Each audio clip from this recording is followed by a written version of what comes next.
और अब आज के दिन की सबसे विशेष बात, आज नेताजी सुभाष चंद्र बोस की जयंती है। राजनीति समय की चेरी है और इतिहास फिटेस्ट के एग्जिस्टेंस का गवाह। समय की शिला पर जो भी चित्र उकेरे गए, गांधी जी, नेहरू जी या नेताजी, इन तमाम चित्रों में नेताजी का चित्र कैसा प्रतिभावान चित्र था, इसकी चर्चा, जो कुछ भी उनके जीवन में हुआ उसके बारे में तो आप बहुत कुछ जानते हैं, लेकिन वो क्यों हुआ इसकी विवेचना आज हम करेंगे। और उनकी डेट ऑफ बर्थ थी 23 जनवरी 1897 दोपहर 12:16 कटक में। और इस विवेचना के लिए हम उनकी जन्म पत्रिका की किन किन चीज़ों का देखिए, एक तो हम लेंगे उनकी जन्म चक्र, लग्न और चलित, हम उनका होरा चक्र देखेंगे, हम उनका देशकाल चक्र देखेंगे, हम उनके चतुर्थांश को देखेंगे, पंचमांश को देखेंगे, षष्ठांश को देखेंगे, सप्तमांश को देखेंगे, अष्टमांश को देखेंगे, नवमांश को देखेंगे, दशमांश को देखेंगे, एकादशांश को देखेंगे, द्वादशांश को देखेंगे, षोडशांश को देखेंगे, विशांश को देखेंगे, चतुर्विशांश को देखेंगे, सप्तविशांश को देखेंगे, त्रिशांश को देखेंगे, खवेदांश को देखेंगे, अक्षवेदांश कुंडली को देखेंगे और षट्यंश कुंडली को देखेंगे। इसके अलावा हम उनकी जन्मपत्रिका में विंशोत्तरी दशा के अलावा षोडशोत्तरी, द्वादशोत्तरी, अष्टोत्तरी, पंचोत्तरी, शताब्दिका, त्रिभगी, योगिनी, चर और कालचक्र दशाओं को भी ध्यान में रखेंगे, लेकिन मूल हमारी विवेचना विंशोत्तरी दशा के आधार पर होगी। तो अब शुरू करते हैं नेताजी के जन्मदिवस से। बचपन से जब उनका जन्म हुआ तो सूर्य की महादशा में उनका जन्म हुआ और शुरू के जो 10 साल थे वो चंद्रमा की महादशा में, और 1908 तक आते आते मंगल की महादशा शुरू हो गई। मंगल आपकी जन्मपत्रिका में लग्नेश है और अष्टमेश भी है, यानी मंगल ने इनके जीवन में आते ही, यानी 11 साल की आयु में ही मंगल ने गूढ़ को जानने की जिज्ञासा पैदा कर दी। हाथ की सफाई, जादूगरी, गूढ़ विद्याएं, ये सब इनके मन में धीरे धीरे आगे की तरफ आने लगी। और 7 साल बीतते बीतते 18 वर्ष की आयु होते होते राहु इनकी जन्मपत्रिका में वैसे तो सूर्य और बुध के साथ 10 में बैठा है, लेकिन अगर भाव चक्र देखें हम, यानी श्रीपति का भाव, तो हम देखते हैं कि मंगल लग्नेश होकर लग्न में बैठा है और राहु अकेला रह जाता है 10वें घर में। तो राहु की दशा आने के बाद 18 साल की राहु की दशा ये इनको देश विदेश सब जगह ले गई। विदेश जाकर, राहु बड़ा कारक था, विदेश जाकर आईसीएस में जो इन्होंने अपना चौथा स्थान प्राप्त किया और आईसीएस का परित्याग भी कर दिया, ये बड़ा महत्वपूर्ण है। उस समय इनकी राहु की महादशा में शनि की अंतर्दशा चल रही थी, यानी 26 अप्रैल 1920 से 3 मार्च 1923 के बीच। और राहु में शनि, इसको शापित योग कहा जाता है, बहुत अच्छा योग नहीं माना जाता। तो एक मनुष्य के नाते अगर देखें तो उन्होंने एक ऐसे रास्ते को चुना जो सुगम नहीं था, जिस रास्ते पर कांटे भरे हुए थे। राहु की महादशा में शनि की अंतर्दशा 120 वर्ष में एक ही बार आती है, जो उस समय आई जब इनका सिलेक्शन आईसीएस में हुआ, इसलिए इन्होंने आईसीएस को छोड़ा। लेकिन इनके 10th हाउस में राहु बैठा है और राहु इनको राजनीति की तरफ ले आया। ये भारत लौट आए और भारत लौट कर आने के बाद इन्होंने राजनीतिक गतिविधियां अपनी शुरू की। ये कांग्रेस में गए और कांग्रेस में जाने के बाद अब फिर देखिए इनकी एक महादशा बदली, गुरु की दशा आई 21/3/1933 से। लेकिन उसके पहले राहु की दशा में एक बात बता दूं कि राहु की दशा आने के साथ ही इनके जीवन, राहु तो राज्य कारक के अलावा राहु सूचना, संवाद और टेलीपैथी का भी देवता है। उसी दौरान इन्होंने अपने स्पिरिचुअल, अपने मेडिटेशन को, अपने ध्यान को, इन सबको व्यवस्थित किया और यकीनन इनका मिड ब्रेन एक्टिवेट हुआ। अब आता है गुरु की महादशा आती है। गुरु की महादशा, गुरु इनकी जन्म पत्रिका में भाग्येश तो है लेकिन व्ययेश होकर पंचम स्थान पर बैठा है, और पंचम स्थान का कारक गुरु पंचम स्थान से जितनी दूर रहे उतना ही अच्छा है, लेकिन बैठा तो पंचम में ही। गुरु ने इनको बीमारी दी, लेकिन उस बीमारी के इलाज के लिए ये विदेश गए, और उस दौरान गुरु की महादशा में गुरु की अंतर्दशा में शुक्र का प्रत्यंतर 8/4/1934 से 16 अगस्त 1934, इसी बीच इनकी मुलाकात वियना में, ऑस्ट्रिया में एमिली शेंकल से हुई, जिनका जन्म 26 दिसंबर 1910 को हुआ था। एमिली इनके पास सेक्रेटरी का काम करने आई थी, ऐसा बताया जाता है, जो कालांतर में जब जर्मनी गए तो इन्होंने वहां एमिली से विवाह भी किया, और उनसे इनको एक संतान भी बताई जाती है अनीता बोस के नाम से, जो 6 दिसंबर 1942 उनकी डेट ऑफ बर्थ की भी हम चर्चा करेंगे। अब प्रश्न ये है कि गुरु की महादशा आने के बाद, जब गुरु की महादशा इनकी चल रही थी, तो इसी दौरान गुरु ने इनको बहुत कुछ दिया भी, बहुत कुछ छीना भी। गुरु ने इनका बड़ा मान सम्मान बढ़ाया, और 1939 में जिस समय गुरु की महादशा में बुध की अंतर्दशा चल रही थी, दोनों एक दूसरे के शत्रु हैं, तो 1939 में गुरु ने इनको राज्य में बैठाया।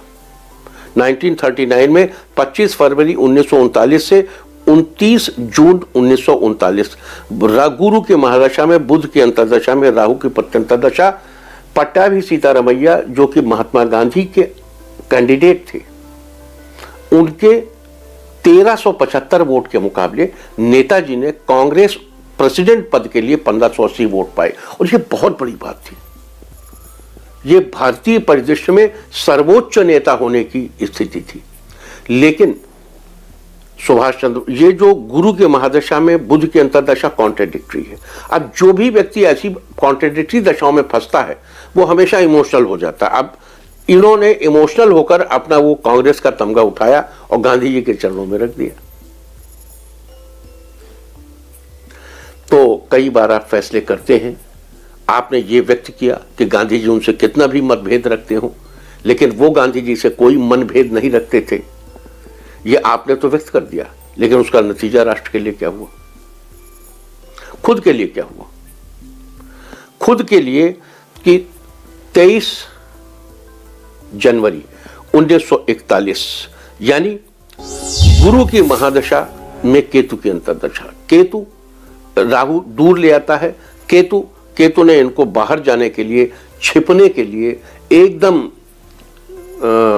जिसे कहते हैं छद्म वेश धारण करके एक स्थान से दूसरे स्थान तक ले आने के लिए प्रेरित किया। वो गुरु की महादशा में केतु की अंतर्दशा थी। और 23 जनवरी 1941 को जब ये कलकत्ता के अपने घर से ये फरार हुए और ये काबुल पेशावर होते हुए, और फिर मार्च 1941 में जब इनको ऑरलैंडो मैट्सोटा के नाम से इटालियन पासपोर्ट मिला बताया जाता है, जिसके सहारे ये जर्मनी पहुंचे, उस समय भी इनकी गुरु की महादशा में शुक्र की अंतर्दशा में शुक्र का प्रत्यंतर था, और शुक्र इनके लिए मारक था। शुक्र मार्केश ही नहीं, प्रबल मार्केश भी है। तो उस तरफ जो इनका ये गमन था वो उन्हें उस तरफ ले गया जिससे इन्हें हानि पहुंचाई। और जब भी जीवन में ऐसी दशाएं आती हैं, मनुष्य को बहुत सोच समझकर कदम उठाना चाहिए। राष्ट्र के लिए नेताजी ने जो कुछ भी किया, मैं उनके चरणों में अपना मस्तक झुकाता हूं, लेकिन एक व्यक्ति होने के कारण उनके जो फैसले हैं, उनके जो ग्रहों की स्थिति है, उन पर भी हमें ध्यान देना बहुत जरूरी है। ये समय की मांग थी कि अलाइड फोर्सेस और एक्सिस फोर्सेस को नेताजी ने ज्वाइन किया। अब सवाल यह है कि नेताजी ने एक्सिस फोर्सेस को क्यों ज्वाइन किया? इनके 10th हाउस में सूर्य था। सूर्य इनका पंचमेश है, विवेक का स्वामी है, लेकिन वो राहु के साथ है, तो इनके डिसीजंस को ग्रहण लग गया। हालांकि उनके पास कोई विकल्प ही नहीं था। अगर उनको आर्म फोर्सेस चाहिए थी तो उन्हें हिटलर के पास ही जाना था, जर्मनी के पास जाना था, रशिया के पास जाना था, जापान के पास जाना था। जो इनके देश पर राज करने वालों के शत्रु थे, उनके पास जाना उनकी मजबूरी थी। लेकिन ये मजबूरी भी क्यों थी? ग्रहों के मुताबिक 10th हाउस में राहु, बुध और सूर्य। तो ग्रहों की स्थिति का आकलन, इस कारण वो एलाइड फोर्सेस के पास गए।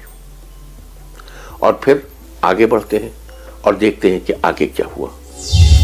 तो जर्मनी में हिटलर ने उन्हें सलाह दी कि उन्हें भारत के नजदीक जाना चाहिए। वो भारत के नजदीक आने के लिए वहां से पनडुब्बी के रास्ते आए। ये सारा समय उनका 1941 से लेकर 1945 तक का समय गुरु की महादशा में केतु की अंतर्दशा के बाद शुरू होकर 1941 जो केतु की अंतर्दशा में वो निकले थे घर से बाहर, तो 1945 तक चंद्रमा को केतु से ग्रहण लग जाता है, ये ध्यान रहे। अब ये केतु, शुक्र, सूर्य और चंद्रमा इतनी अंतर्दशाओं से होकर वो गुजरे। अभी गुरु की ही दशा चल रही है। फिर 11 अगस्त 1945 अमेरिका ने जापान पे बम गिरा दिया। और अब हमारी घटनाक्रम की तिथि है 18 अगस्त 1945 दोपहर 2:30 पर साइगोन एयरपोर्ट से उड़ने वाला एक जहाज, जो बताया जाता है कि डायरिन मॉन्चकुको, जो अब डैलियन के नाम से जाना जाता है, चीन के लिए उड़ा था, क्या वो क्रैश हुआ और उसमें नेताजी का स्वर्गवास हुआ? ऐसा कोई प्लेन उड़ा नहीं उड़ा, क्रैश हुआ नहीं हुआ, नथिंग डूइंग। हमारा विषय ये है कि उस समय नेताजी का कोई स्वर्गवास का योग नहीं था, कोई मार्केश नहीं था, कोई प्रबल मार्केश नहीं था। चंद्रमा सुखेश है और बहुत ही सुखपूर्वक छठे घर में बैठा है।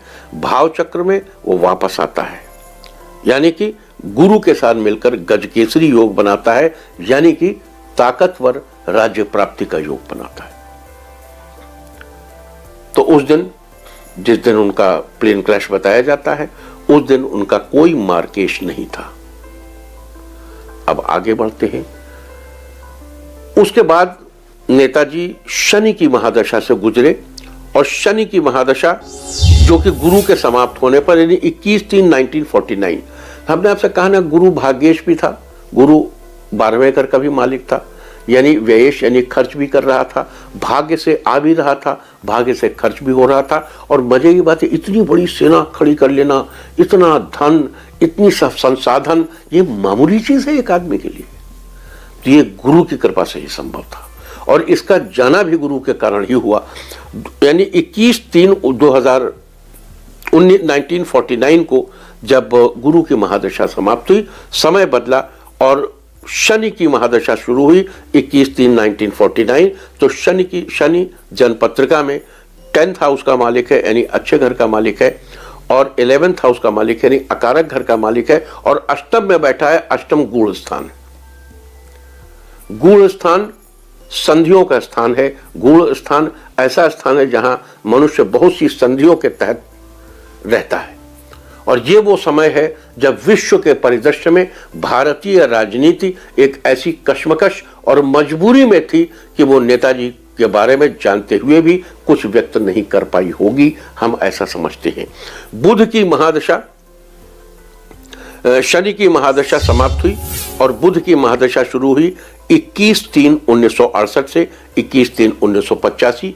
जीवन शैली में परिवर्तन आया और इसी 21/3/1985 को खत्म होने के बाद, यानी सितंबर 1985 में फैजाबाद के गुमनामी बाबा, जिनके पास बाद में सुभाष चंद्र बोस जी का बहुत सा सामान नेताजी का मिला था, जिन्हें समझा जाता है कि वो नेताजी थे, तो मैं आपकी जानकारी के लिए बता दूं कि ज्योतिषीय गणनाओं के अनुसार सितंबर 1985 में भी नेताजी के स्वर्गवास की कोई संभावना नहीं है, क्योंकि उस समय भी कोई मार्केश या प्रबल मार्केश नहीं था। तो अब आप सवाल पूछेंगे कि उनका मार्केश कब था? जी, उनका मार्केश है 21/3/1992 से 10 अक्टूबर 1992। 21 मार्च 1992 से 10 अक्टूबर 1992 मार्केश की महादशा, प्रबल मार्केश की अंतर्दशा, में मार्केश की प्रत्यंतर दशा, में प्रबल मार्केश की सूक्ष्म प्रत्यंतर दशा। शुक्र ही मार्केश है, शुक्र ही प्रबल मार्केश है। तो ये समय 21/3/1992 से 10 अक्टूबर 1992 ये ज्योतिषीय गणनाओं का समय है जो उनके लिए मारक है। उसके पहले का समय केतु की महादशा चल रही थी और केतु डिप्रेसिव है। 21/3/1985 से 21/3/1992 केतु डिप्रेसिव है, आध्यात्मिक है, धर्म की ध्वजा है। मुझे लगता है कि इससे आपको हमारे प्रातः स्मरणीय नेताजी के बारे में अनुमान लगाने का मौका मिलेगा। जिन व्यक्तियों की ऐसी ग्रह दशाएं होती है वो अभूतपूर्व नेतृत्व क्षमता होते हुए भी सत्ता का सुख नहीं भोग पाते। शनि की महादशा जब आई थी उन 19 वर्षों में वो सत्ता का सुख पा सकते थे अगर शनि की थोड़ी चिंता की गई होती। कौन करता? बीती ताहे बिसार दे आगे की सुध ले।